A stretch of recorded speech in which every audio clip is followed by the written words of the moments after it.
내세울 것 하나 없는 아주 평범한 사람이 수도사가 되었는데 수도원에서는 그를 주방보조원으로 임명을 했습니다.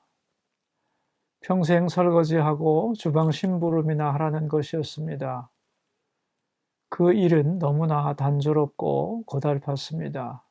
또한 아무도 알아주지 않았습니다. 그는 무척 슬펐지만 생각을 바꾸었습니다. 주님을 섬기고 사랑할 수만 있다면 어떤 일이라도 괜찮다. 나는 밥을 하고 설거지하면서도 주님을 사랑하는 마음으로, 주님을 섬기는 마음으로 하겠다. 그는 주님 앞에서 주님을 위해 일하기 시작합니다.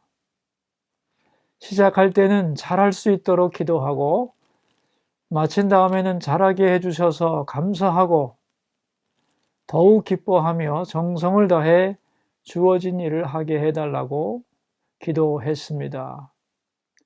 그러자 일하는 순간순간이 주님과 교제하는 시간으로 변하게 되었습니다. 그가 식당에서 그릇을 닦고 있는 것을 본 사람들은 말했습니다. 그 형제가 그릇을 닦고 있는 모습을 보면 마치 성찬식을 준비하는 엄숙함과 경건함을 느낍니다. 그가 부엌일을 마치고 기도하는 모습을 보면 주님의 임재를 느낄 수 있습니다. 그것을 보고 사람들이 질문했습니다. 당신의 얼굴은 언제나 밝게 빛나고 늘 기쁨이 충만합니다. 그 비결이 무엇입니까? 그는 말했습니다. 나는 언제나 주님과 대화하며 그분의 임재를 느끼며 일하기 때문입니다. 사람들이 그를 찾아와서 그에게 조언을 구했습니다. 그는 자신의 체험을 이야기해 주었습니다. 그의 가르침을 받은 사람들은 하나님의 임재를 느끼며 변화된 삶을 살게 되었습니다. 그가 하나님과 대화한 내용, 사람들과 나눈 이야기를 기록한 것이 하나님의 임재 연습이라고 하는 책입니다. 이 책은 아주 사소하고 평범한 일이지만 그 일을 하나님이 나에게 맡겨주셨고 그래서 하나님을 섬기는 마음으로 하나님과 교통하면서 감당할 때 그 일은 아름답고 위대한 일이라는 것과 어떤 상황 속에서도 우리는 하나님의 임재를 누리며 살 수 있다는 내용입니다. 여러분, 크고 위대한 일이 따로 있는 것이 아니라 평범한 일이지만 주님을 향한 사랑과 충성으로 감당할 때 그 일은 위대한 일이 되는 것입니다. 우리가 하나님을 위해 일하려고 할 때 가장 먼저 할 일이 뭘까? 그것은 말씀을 듣는 것입니다.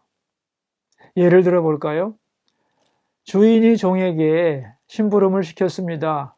너 아랫동네 김진사 댁에 가서 내일 아침에 내가 가겠다고 전해라.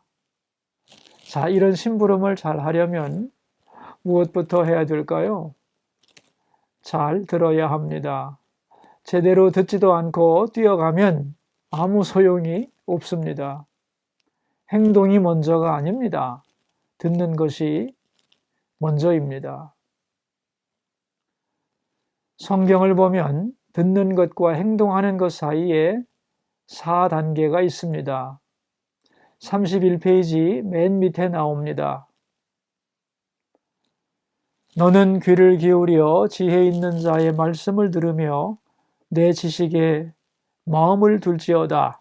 이것을 내 속에 보존하며 내 입술 위에 함께 있게 함이 아름다우니라. 맨 먼저는 귀를 기울여 듣는 것이 기본입니다. 그 다음에는 내 지식에 마음을 둘지어다 그랬습니다. 귀로만 듣는 것이 아니죠. 마음으로 받아들여야 하는 것입니다. 세 번째는 이것을 내 속에 보존하며 그것을 마음속에 머물게 하고 그렇게 하면서 그 내용이 내면화되는 것입니다. 마지막으로는 내 입술에 있게 함이 아름다우니라. 이제 그것을 내가 말하게 되는 것입니다. 그 말씀을 삶으로 고백하고 간증하는 것입니다.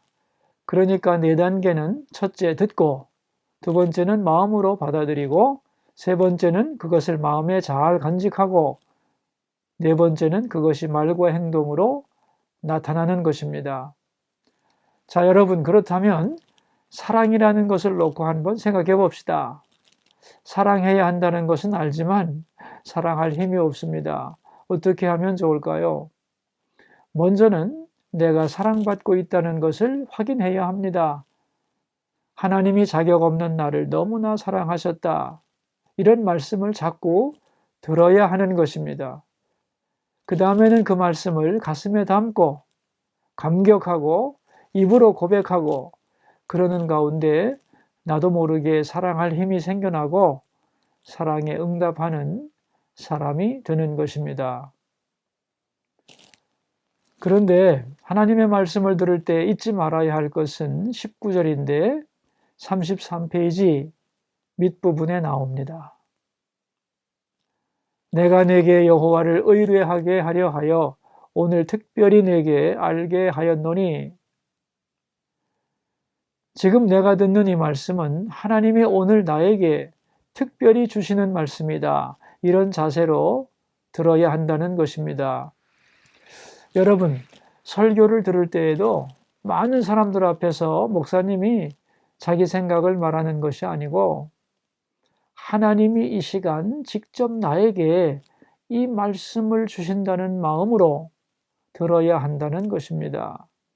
그러면 잘 듣게 되고 그 말씀에 응답하게 되는 것입니다.